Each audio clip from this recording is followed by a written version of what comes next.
Good morning. Welcome back to Morelia. This morning I want to share with you my experience at crossing the Laredo Bridge border into Mexico. And I would like to give you a couple tips that hopefully will help you avoid playing the game that I now call border Pong. So hi, my name is Dominique. And 4 months ago I made the decision to pack up myself, my two dogs, and head to Mexico. I was a little bit desperate. I had very little money. I had no job. And I definitely had no real plan. In fact, I still have no real plan. And recording YouTube videos, that was not a part of the plan. So my experience at crossing the Laredo border might be different than yours. So today we're going to start with good intentions, like I did the day I had to cross the border. The thing is, before crossing the border, of course, you need to figure out what it is you're going to bring with you. And so in the couple months that I had after making the decision to come here, I did as much research as I could. What kind of documents I would need for myself, my car, for insurance. I also had to decide what I was going to bring with me. I was going to be on the road for probably a week, staying out of my car. So I needed provisions for that. I needed pillows and blankets and, some of those clothing and things like that. I also knew I was going to be staying here in Morelia at an Airbnb at that time for 2 months. I knew I wanted to bring the things that would be useful here for exploring Mexico, for living day to day here, as well as comforting me. A few items from home like books and photographs and things like that. I was leaving my two grandbabies and my two kids behind, and not easy. So I brought those items with me. I also had no idea what I would be doing when I left here. I didn't have a home to go back to. So I wanted to make sure I had some of the basic provisions that you might need for long-term camping. And that's what I packed. So I had my two dogs, and I needed, of course, to bring anything that they would need. And Mexico no longer requires you to bring a health certificate for each of them. So if you didn't know that, they did change the requirements. You only need to have their rabies shots updated and have proof of that. And they say that now when you come through the border, every dog gets inspected prior to being allowed in. So I am definitely the what are the chances of girl. If it can happen, it's going to happen to me. So I tend to overplan. This way, usually, if I put way more effort into something, what'll turn out is all the effort will have been wasted, and nobody will have been concerned, or nothing will have happened that required any of that effort. So that's what I do. I'd rather waste my time on the front end than on the back end.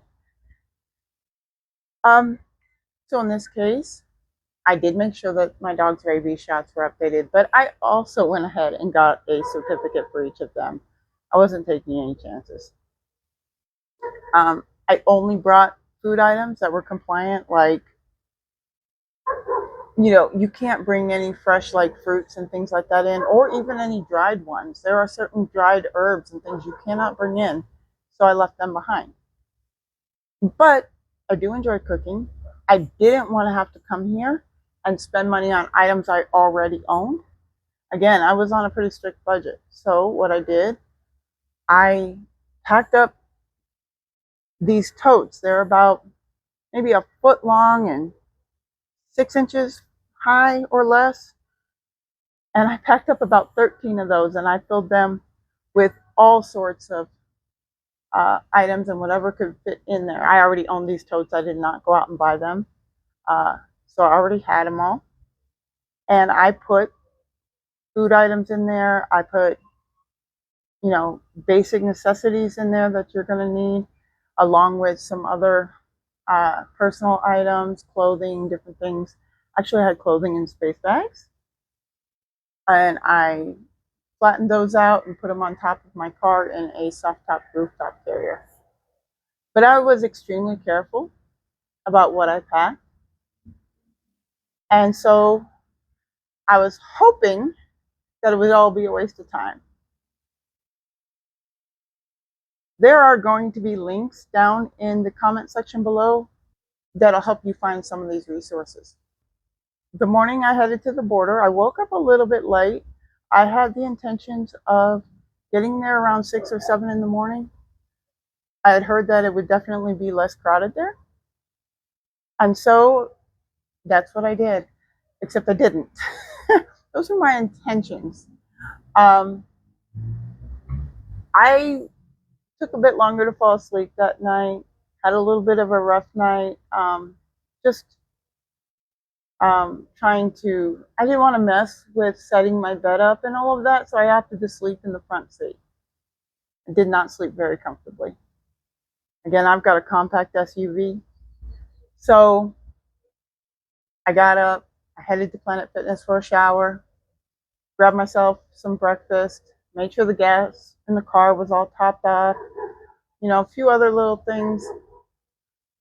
Tossed out my pocket knife. I always carry a pocket knife. I have forever.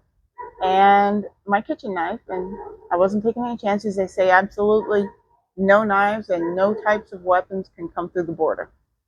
And they say even kitchen knives, as much as they might be for the kitchen, the officer may decide that they're not allowed. And the last thing somebody would want to do, especially if you have a big set of knives, is lose them. So I tossed them. They weren't expensive. I bought them particularly for the road trip down, and I knew they were going out. I got to the border that morning. It was about 9 o'clock. I got through the first booth and had no problems. Paid my money, went on my way. I got across the border to the other side pretty quickly. And of course, I was expecting it. I got flagged to be inspected. That didn't bother me. I mean, come on. My car is overflowing. I left the back seats open for the dogs, but the trunk, the front, the top, I had a 5-gallon jug of water in there. Everything was busting at the seams, right? I was expecting the inspection. And I get pulled over, and the gentleman that comes up to me, he's really sweet, but he doesn't speak very much English, and he's a little bit uncomfortable trying to use the Google Translate, so he calls somebody else over. And that person comes over, and we talk for a couple minutes. I get out of the car so he can inspect it. He pulls open the zipper a few inches in my soft top carrier, looks at it. It's okay. I'm like, what? That's it? I said, you don't need to look at anything else? He's like, no, go ahead. He kind of gave me some rough, like, go out the gate, turn right, go down this way, sort of directions. And I thought, okay, not a big deal. I mean, I appreciated the directions, but I figured I would get out there and I'd find the sign, go to the right building, whatever. That was mistake number one. I didn't clarify the directions from him. I should have clarified the directions. I get out these huge metal gates, opens up, and I'm not seeing what I'm expecting to see. I thought it would be a business complex right there, or office buildings that are connected, to go and get my FMM paperwork. This is the paperwork that you need, right, for your visa, as well as I needed to get my temporary import paperwork for my car. Only I'm in a residential neighborhood. There's a couple of small little businesses, but otherwise it's all housing. Not what I was expecting at all. I didn't see any signs telling me which way to go. I didn't see any information telling me where to go. So I drove maybe a block, pulled off, and I walked into what I thought was maybe an insurance place, but I thought maybe this is where you get your paperwork. I saw it said auto on there. So I went inside. I asked the gentleman. He was super kind, really nice. But again, we had to use our Google Translate back and forth. And I think he might have misunderstood exactly where I needed, because he drew me a map and then he walked outside and he pointed down the street for me to go down, tells me to go down there this far and make a left turn, etc. It didn't seem right to me because I was pretty sure that the officer had pointed me to the right, but he was very adamant. And so I thanked him and went down that way. I was probably driving for about 10 minutes and I really got nervous because I'm now in Mexico illegally. I have no paperwork for myself or for the car or for the dogs. I have nothing, and I am not seeing anything that looks like it's a business complex. So I decided to do a U-turn.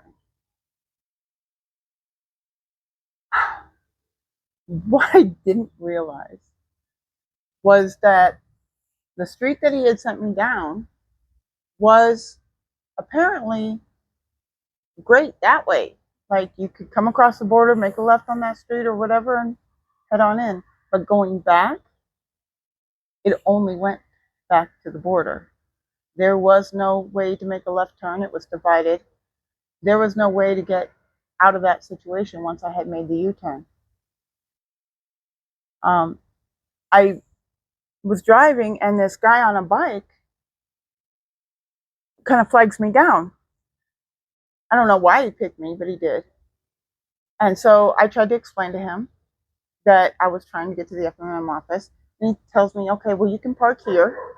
He's like, and you can walk over to the office. And he points, and it's like, looks like it's quite a ways away. And it's in the direction that the original officer had pointed. But I'm like, he's like, it's going to cost you like 15 American.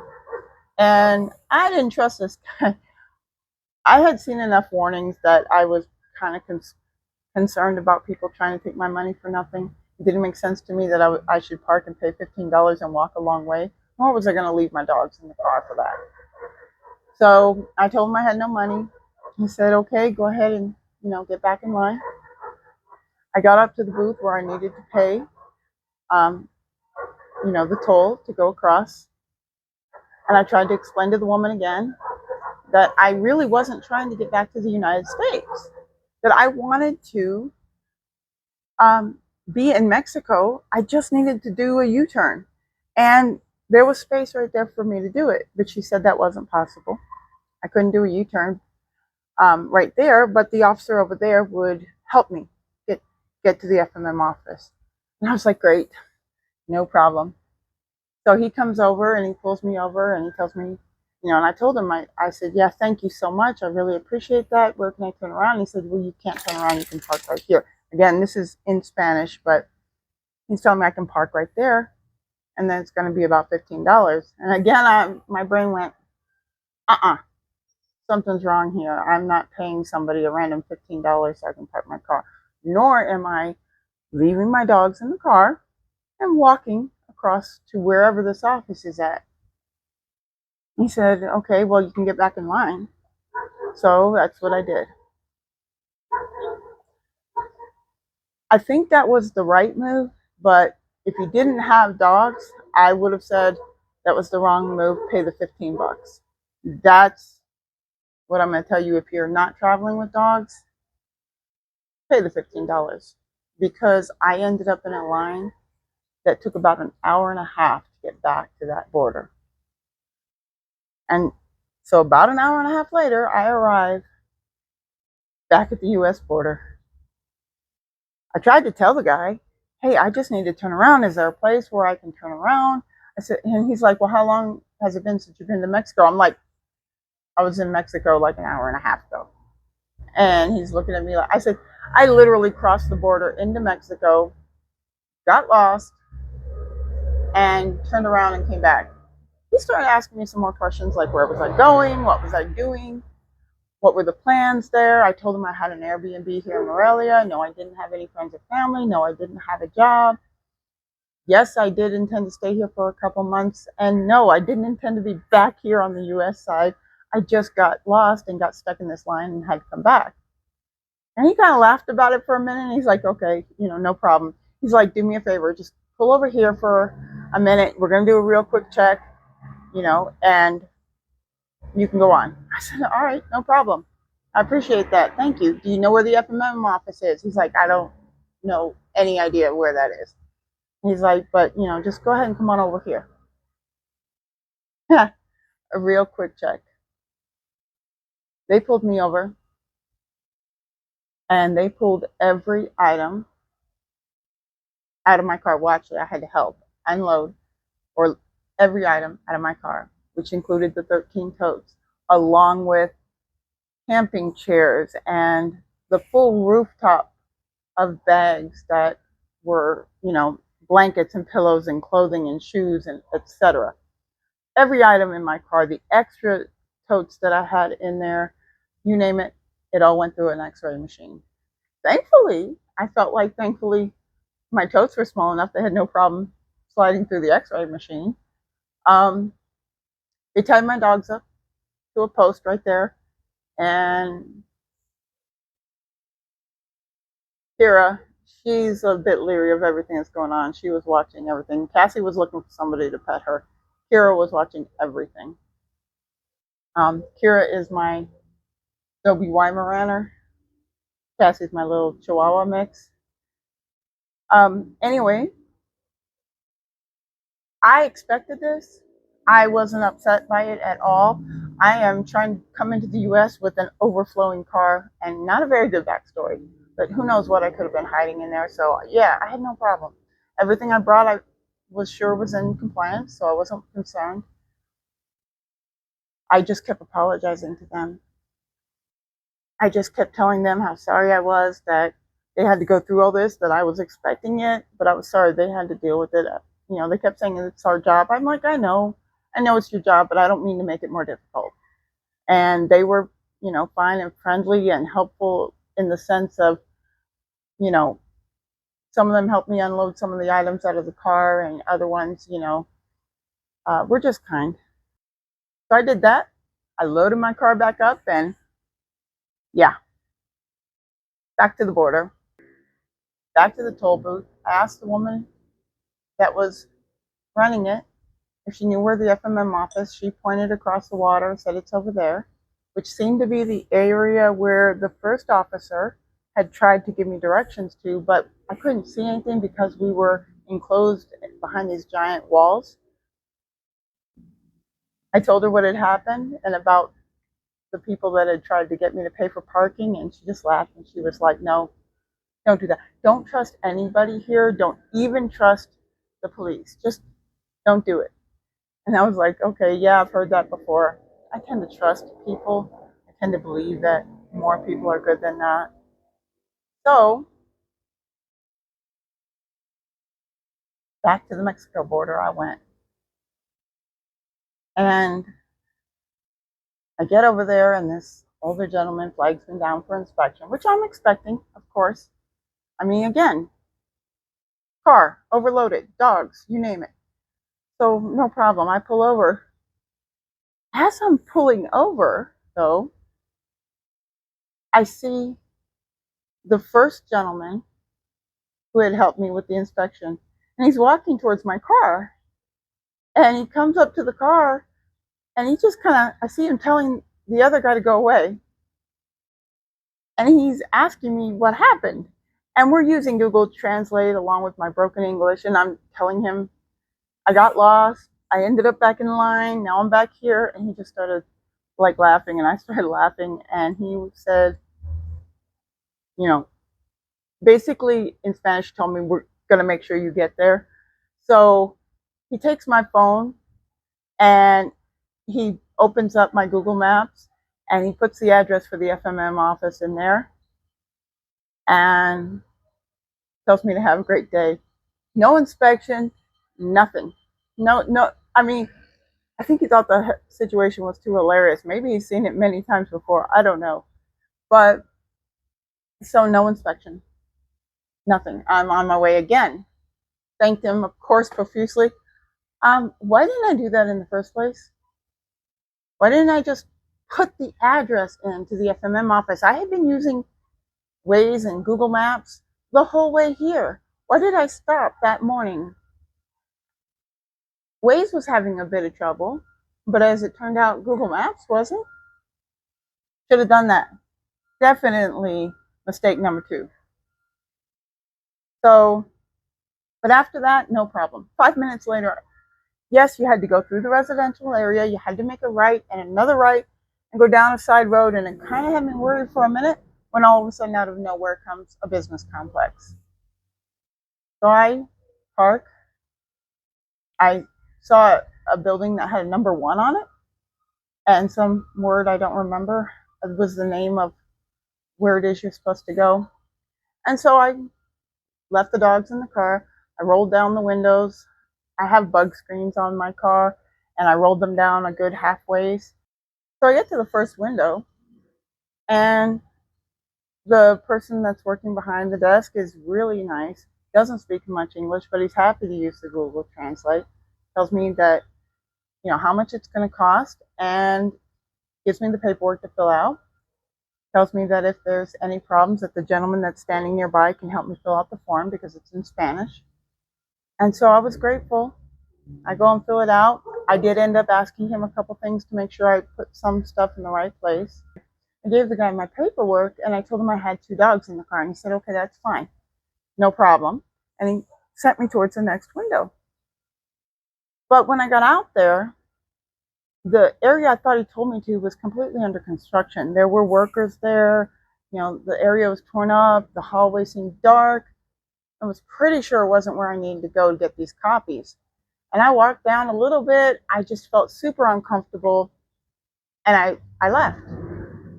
I came back out the building and I looked around and I saw something that said number 3 and number 4. So I was going to walk over there. I stopped and checked on the dogs, made sure they were okay, turned the air on for a couple seconds, but made sure they were all right. Went on to the next building. Again, no line. I showed the woman my paperwork, and she said, great. And I had already heard that you needed to make copies, so I had 3 copies of all of my paperwork, but she told me I needed copies of that FMM paperwork that I had just filled out. So I said, okay. She sends me back. And as it was, down that hallway, there was a window that I didn't think was functioning. There was somebody behind the window. I explained to her what I needed. She made the copies. She saw I had enough of the other copies. She made the copies I needed. I told her I had the dogs in the car, and she was like, oh, I'm sorry, kind of thing. And she gave me the paperwork and, sent me on my way.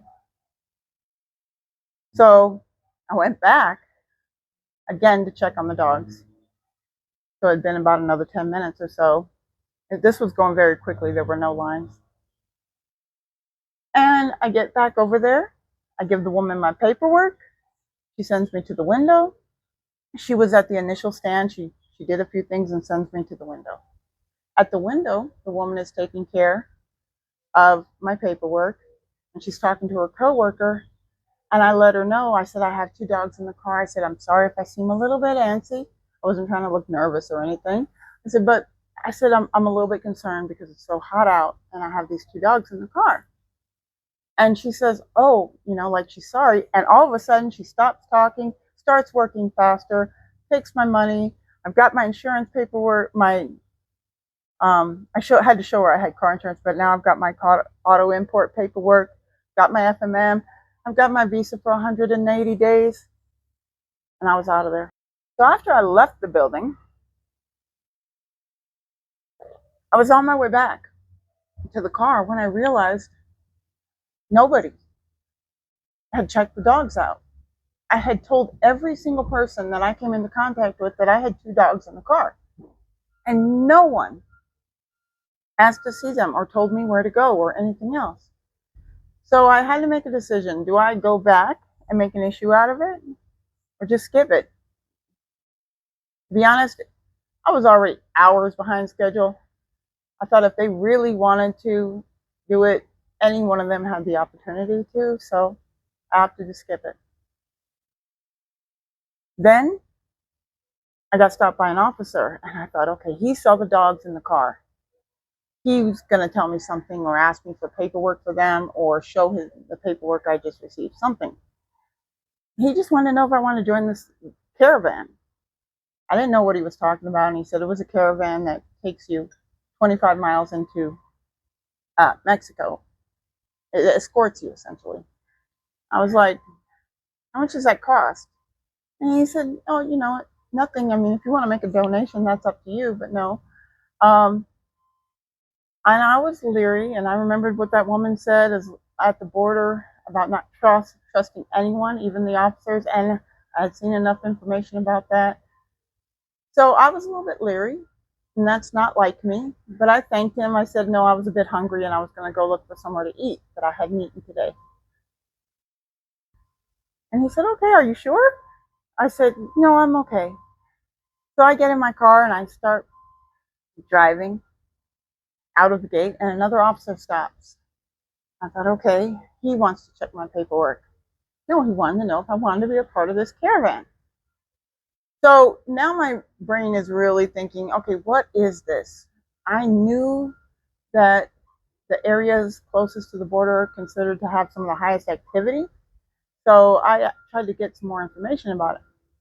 He said, well, essentially, you know, we take you 25 miles in as a safety escort to where you're going to do your first paper checkpoint. And I said, how much does it cost? And he said, it doesn't cost anything. And he points up at the building. He says, it's provided by the government. It's just for your safety. I said, okay.